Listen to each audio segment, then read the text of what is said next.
من يهده الله فلا مضل له ومن يضلل فلا هادي له وأشهد أن لا إله إلا الله وحده لا شريك له وأشهد أن محمدا عبده ورسوله يا أيها الذين آمنوا اتقوا الله حق تقاته ولا تموتن إلا وأنتم مسلمون يا أيها الناس اتقوا ربكم الذي خلقكم من نفس واحدة وخلق منها زوجها وبث منهما رجالا كثيرا ونساء واتقوا الله الذي تساءلون به والأرحام إن الله كان عليكم رقيبا يا أيها الذين آمنوا اتقوا الله وقولوا قولا سديدا يصلح لكم أعمالكم ويغفر لكم ذنوبكم ومن يطع الله ورسوله فقد فاز فوزا عظيما أما بعد فإن خير الحديث كتاب الله وخير الهدي هدي محمد صلى الله عليه وسلم وشر الأمور محدثاتها وكل محدثة بدعة وكل بدعة ضلالة وكل ضلالة في النار أعوذ بالله من الشيطان الرجيم ولقد خلقنا الإنسان ونعلم ما توسوس به نفسه ونحن أقرب إليه من حبل الوريد إذ يتلقى المتلقيان عن اليمين وعن الشمال قعيد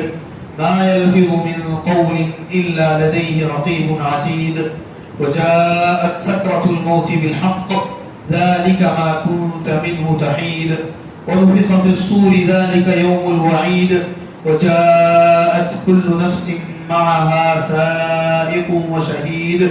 لقد كنت في غفلة من هذا فكشفنا عنك غطاءك فبصرك اليوم حديد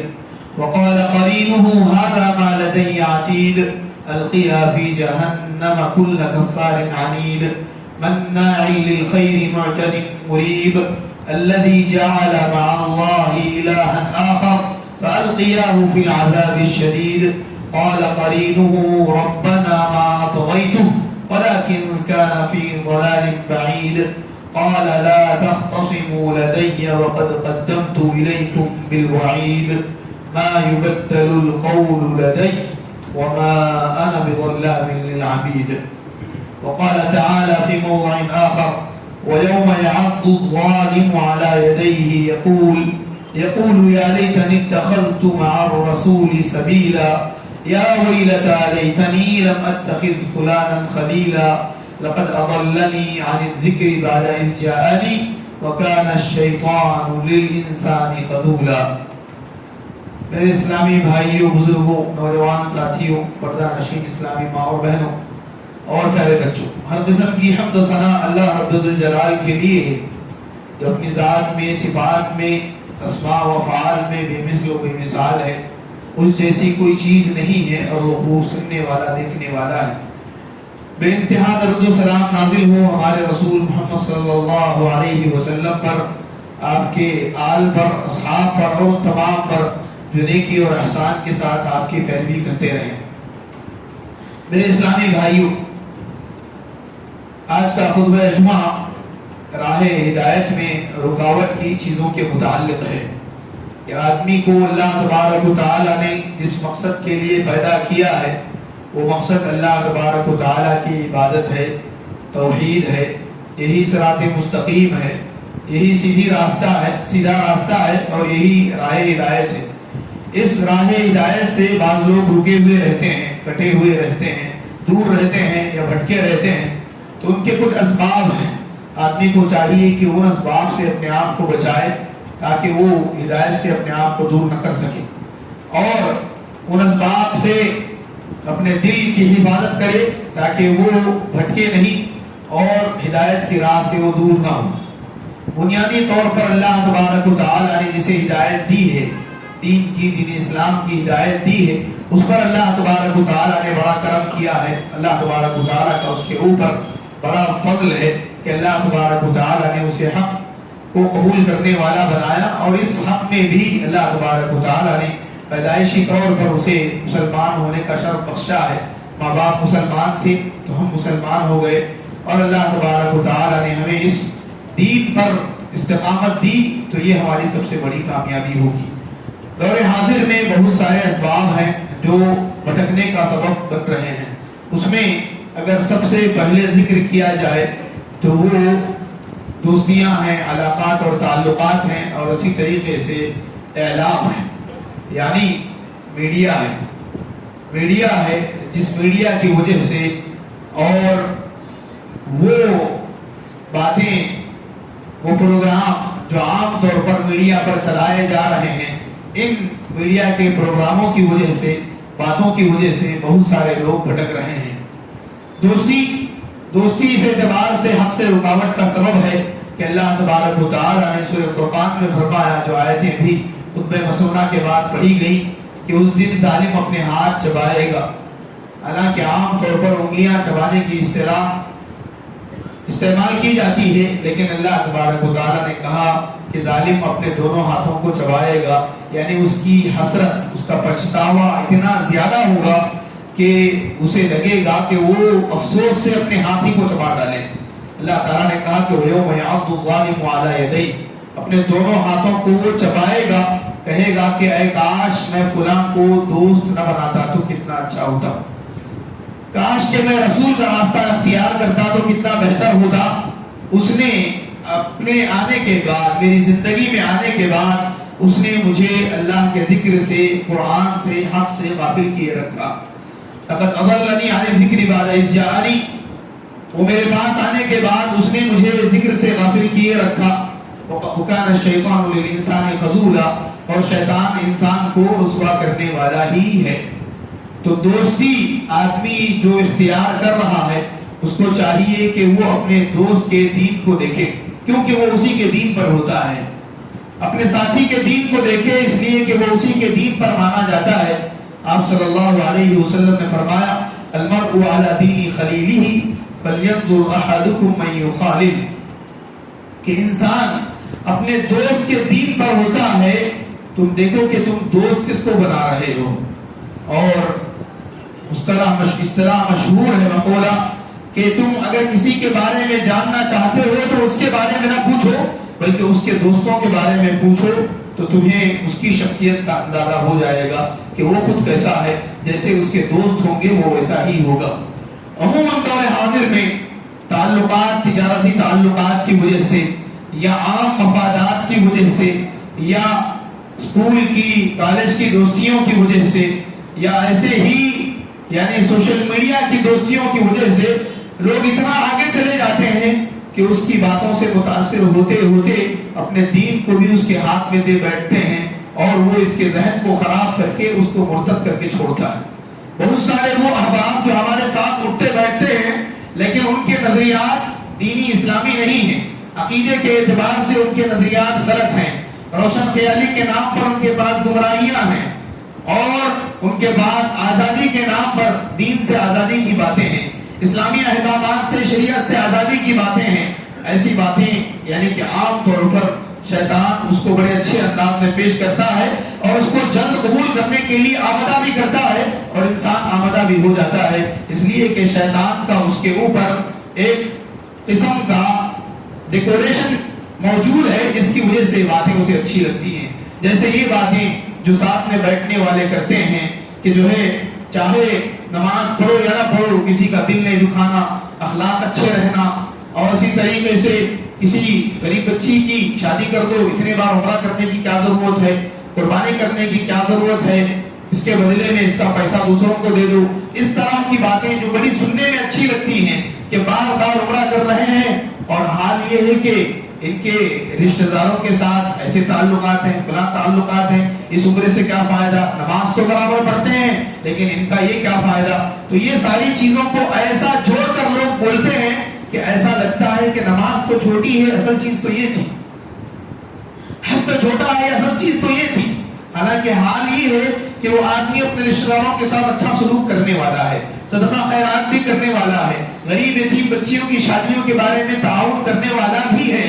اور اپنی حد تک کار خیر میں حصہ لینے والا آدمی ہے، لیکن جو آدمی آپ کو یہ باتیں بتا رہا ہے اس کا مقصد آپ کو کار خیر پر ابھارنا نہیں ہے،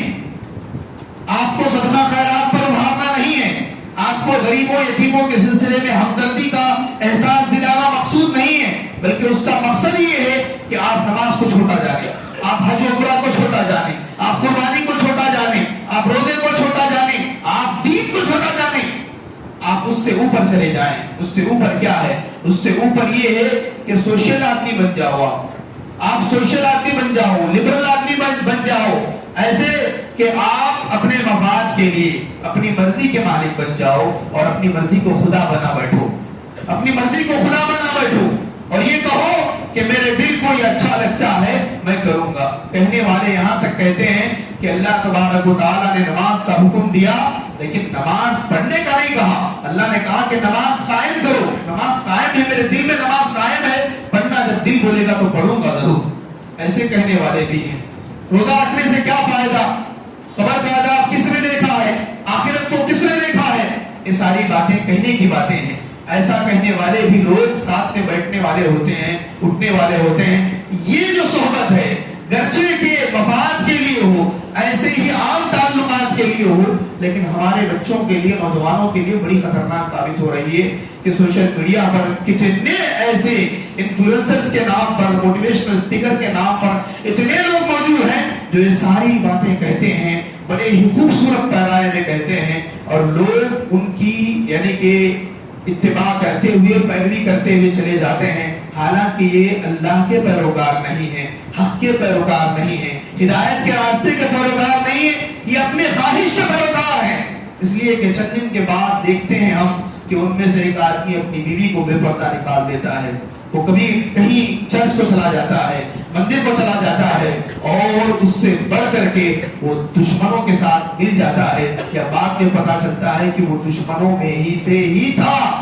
وہ گمراہ لوگوں میں سے ہی تھا، یا تو وہ رافضیوں میں سے تھا، یا تو وہ خارجیوں میں سے تھا، یا پھر وہ جہادی تنظیموں سے تعلق رکھنے والا تھا کہ اس نے آپ کا دماغ اس طریقے سے پھیرا کہ آپ اس کو جاننے پہچاننے میں ہی سالوں لگ گئے، واپس آنے کا کوئی راستہ نہیں تھا، پھر اس کے بعد آدمی بھٹک جاتا ہے۔ اور یہ ساری چیزیں یعنی فزیکلی اور ورچولی دونوں اعتبار سے ہو رہی ہیں، آن لائن بھی ہو رہی ہیں، آف لائن بھی ہو رہی ہیں، اور دونوں جگہ پر جس چیز کا اطلاق ہوگا ظاہر سی بات ہے کہ دوستی کا اطلاق ہوگا کہ یہاں کی دوستی بھی وہاں کی دوستی بھی، اور دونوں بھی اتنے خوبصورت پیرائے میں اور بلکہ اس سے بھی زیادہ خوبصورت چہرے کے ساتھ یہ آتے ہیں کہ ایک آدمی نہیں دیکھنے والا بھی دیکھتا ہے، نہیں سننے والا بھی سنتا ہے اور کہتے ہیں کہ بہترین بات ہے آپ اس کو آگے بڑھائیے، حالانکہ یہ ساری باتیں جذباتی ہیں، دین سے نہیں ہیں۔ یہ ساری باتیں جذباتی ہیں، ہمدردی والی باتیں ہیں، لیکن فرائض کو قائم کرنے والی باتیں نہیں ہیں، فرائض پر عمل کرنے والی باتیں نہیں ہیں، شریعت پر عمل کرنے والی باتیں نہیں ہیں، بلکہ یہ ساری باتیں ہوائی باتیں ہیں، اور ان باتوں کی وجہ سے آدمی آج کے زمانے میں بہت زیادہ بھٹک رہا ہے۔ اللہ تبارک و تعالی نے فرمایا کہ ہم نے وَكَذَلِكَ جَعَلْنَا لِكُلِّ نَبِيٍّ عَدُوًّا شَيَاطِينَ الْإِنسِ وَالْجِنِّ يُوحِي بَعْضُهُمْ إِلَى بَعْضٍ زُخْرُفَ الْقَوْلِ غُرُورًا وَلَوْ شَاءَ رَبُّكَ مَا فَعَلُوهُ فَذَرْهُمْ وَمَا يَفْتَرُونَ وَلِتَصْغَى إِلَيْهِ أَفْئِدَةُ الَّذِينَ لَا يُؤْمِنُونَ بِالْآخِرَةِ وَلِيَرْضَوْهُ وَلِيَقْتَرِفُوا مَا هُمْ مُقْتَرِفُونَ أَفَغَيْرَ اللَّهِ يَبْغِي حَكَمًا وَهُوَ الَّذِي أَنزَلَ إِلَيْكُمُ الْكِتَابَ مُفَصَّلًا۔ اللہ تبارک و تعالی نے کہا کہ ہم نے ہر نبی کے انسانوں میں سے ایک اور جنوں میں سے بھی ایک ہم نے دشمن بنایا ہے، وہ دشمن رہیں گے، کیونکہ ذَلِكَ جَعَلْنَا لِكُلِّ نَبِيٍّ، ہر نبی کا ہم نے ایک دشمن بنایا ہے، انسانی شیطانوں میں سے بھی اور جنوں کے شیطانوں میں سے بھی۔ کیوں بنایا ہے؟ یوحی بعضهم الی بعض زخرف القول غرورا، وہ دھوکے کی باتیں، چکنی چپڑی باتوں کی ایک دوسرے کو وحی کرتے ہیں، یعنی باقاعدہ دل میں ڈالتے ہیں باتیں۔ وہ اللہ تبارک و تعالی نے وہاں پر لفظ وحی کا استعمال کیا کہ یہ جیسے اللہ کی طرف سے وحی آتی ہے، اللہ تبارک و تعالی جبریل علیہ السلام کے ذریعے سے وحی کو پہنچاتا ہے، ویسے ہی اپنے چیلے چپاٹوں کے ذریعے سے اپنے پیروکاروں کے دلوں میں باتوں کو پہنچاتے ہیں۔ اگر اللہ تبارک و تعالی چاہتا تو یہ ایسا نہیں کرتے، لیکن اللہ تبارک و تعالی نے اس دنیا کو آزاد بنایا ہے، ہدایت اور ضلالت کے درمیان، حق اور باطل کے درمیان، جھوٹ اور سچ کے درمیان، ایمان اور کفر کے درمیان اللہ تعالیٰ نے آزادی دے کر کے اس دنیا کو بنایا ہے اس لیے یہ سب کر رہے ہیں، ورنہ ایسا نہ کرتے اگر تیرا رب چاہتا۔ اللہ نے کہا فذرہم وما یفترون، وہ ان کو بھی چھوڑ دیجئے اور جو باتیں گڑھ رہے ہیں ان باتوں کو بھی چھوڑ دیجئے۔ تو میرے نوجوان ساتھیوں، ہم آپ سے یہی کہیں گے کہ ایسے لوگوں کی دوستی بھی چھوڑ دیجئے اور ایسے لوگوں کی باتیں بھی چھوڑ دیجئے جو باتیں ایسی کرتے ہیں کہ اچھی لگتی ہے باتیں ان کی سننے میں، حقیقت میں اگر وہ اپنی جگہ پر بے عمل آدمی ہے، نماز سے بھاگنے والا آدمی ہے، ذکر سے بھاگنے والا آدمی ہے، قرآن اور حدیث سے بھاگنے والا آدمی ہے، حدیث کو ماننے کی وہ کبھی بات نہیں کرتا، صحابہ کے بارے میں کھل کر اپنی محبت کا اظہار نہیں کرتا، پردے، داڑھی، شادی اور دوسری سنتوں کے بارے میں کھل کر وہ محبت کا اظہار نہیں کرتا، تو آپ ایسے آدمی کی دوستی چھوڑ دیجیے، اس لیے کہ وہ درپردہ دشمن ہے، وہ اندرونی طور پر ان ساری چیزوں کے خلاف بغض رکھتا ہے، اسی لیے کبھی وہ واضح نہیں کرتا ہے، ظاہر نہیں کرتا ہے کہ یہ ساری چیزیں سنت ہیں، اسلام سے ہیں، میں اس کو مانتا ہوں۔ مبہم باتیں کریں گے، مبہم باتیں کیسی؟ مبہم باتیں ایسی کہ جو ہے ہم قرآن کو مانتے ہیں، قرآن کو تو مانتے ہیں، حدیث کو مانتے ہیں، ہاں جو بھی حدیث قرآن سے بالکل ملتی ہے، جڑتی ہے، مانتے ہیں۔ کیا مطلب کہ کیا کوئی ایسی حدیث بھی ہے جو قرآن سے میل نہیں کھاتی یا اس کا تعلق نہیں ہے؟ لیکن ان کا اصل مقصد یہ ہے کہ وہ حدیث کا انکار کرنا چاہتے ہیں، حدیث کا انکار کرنے سے سیدھے سیدھے مرتد اور کافر مانے جائیں گے، اس لیے انہوں نے اس کے لیے اچھا لفظ استعمال کیا، وہ یہ کہ جو بھی صحیح حدیث ہے، جو بھی حدیث کی بات قرآن میں ہے وہ بات ہم مانتے ہیں، باقی باتوں کو نہیں مانتے۔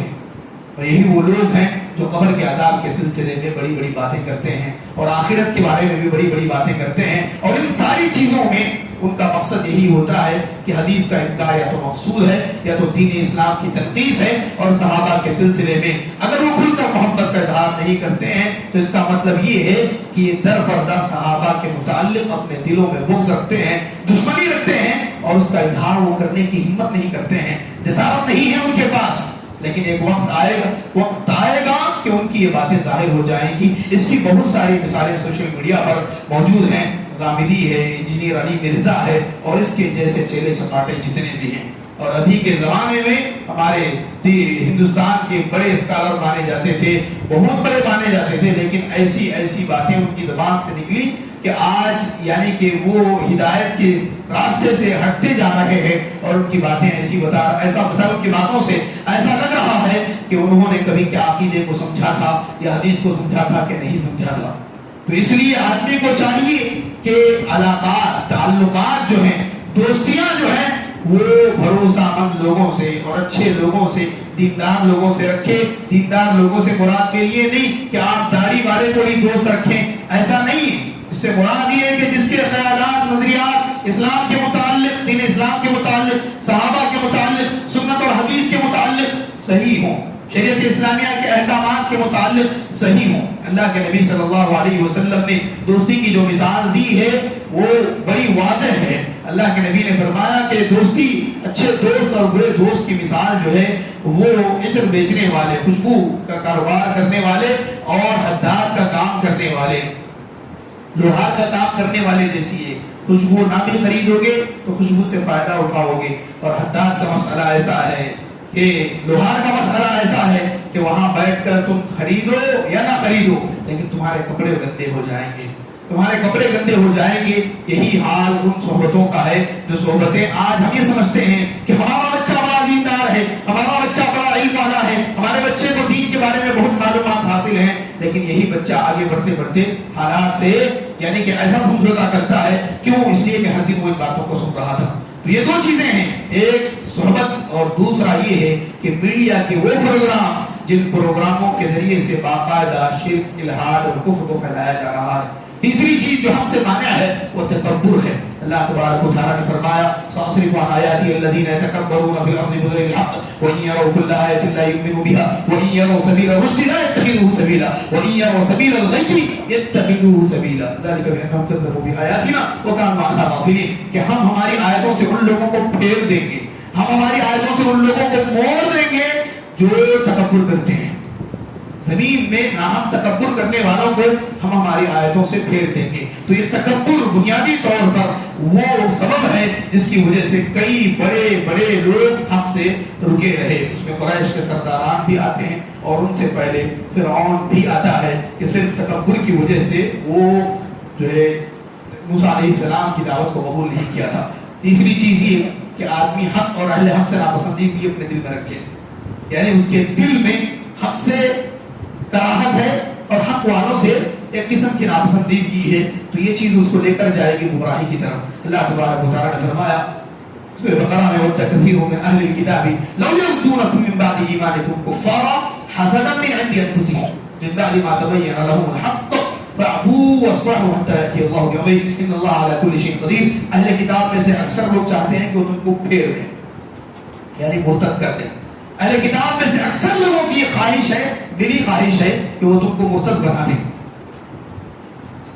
کس سے؟ تمہارے دین سے تم کو پھیرنا چاہتے ہیں. کیوں چاہتے ہیں؟ کافر بنانا چاہتے ہیں، تم کو کافر بنا کر کے لوٹا دینا چاہتے ہیں واپس کفر میں. کیوں؟ حسد من عند انفسهم، بس اپنے دل کے حسد کی وجہ سے،